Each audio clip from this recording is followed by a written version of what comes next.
Siamo con Monica Montopoli, docente di farmacologia all'Università di Padova e Associate Investigator al VIM, che è questa fondazione di ricerca biomedica avanzata, la quale è protagonista di una ricerca importantissima su 50.000 donne del Veneto che potrebbe dare un grande contributo nella lotta al Covid.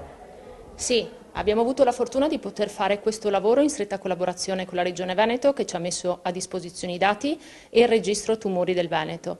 Da questa ricerca su 50.000 donne del Veneto con patologie oncologiche, quello che è emerso è che il ruolo degli estrogeni non risulta essere diciamo protettivo, in quanto donne con trattamenti di farmaci antiestrogeni non avevano nessun tipo di differenza negli esiti o nell'infezione da Covid rispetto ad altri pazienti, mentre le pazienti oncologiche risultano essere più predisposte a manifestare la patologia o comunque anche ricoveri molto più prolungati, anche con ricoveri in unità intensiva.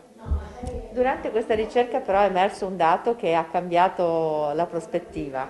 Assolutamente, siamo riusciti a individuare una categoria di farmaci che è una categoria di farmaci specifica, in particolare il tamoxifene, che ha un ruolo molto particolare. Sembra avere un'azione antivirale diretta e quindi off targets, come viene definita, cioè non lavorando sui recettori degli estrogeni, bensì avendo un ruolo specifico contro il virus.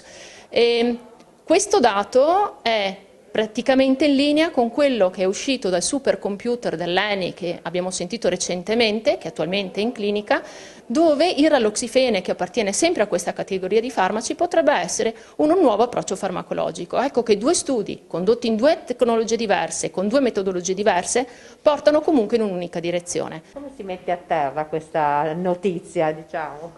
Nel senso che adesso noi penseremo di fare delle collaborazioni, partiremo nell'individuare nuovi quindi trial clinici utilizzando questi farmaci. Quindi precedentemente avevamo individuato già una strategia che vedeva la componente maschile, quindi la terapia antiandrogenica nell'uomo.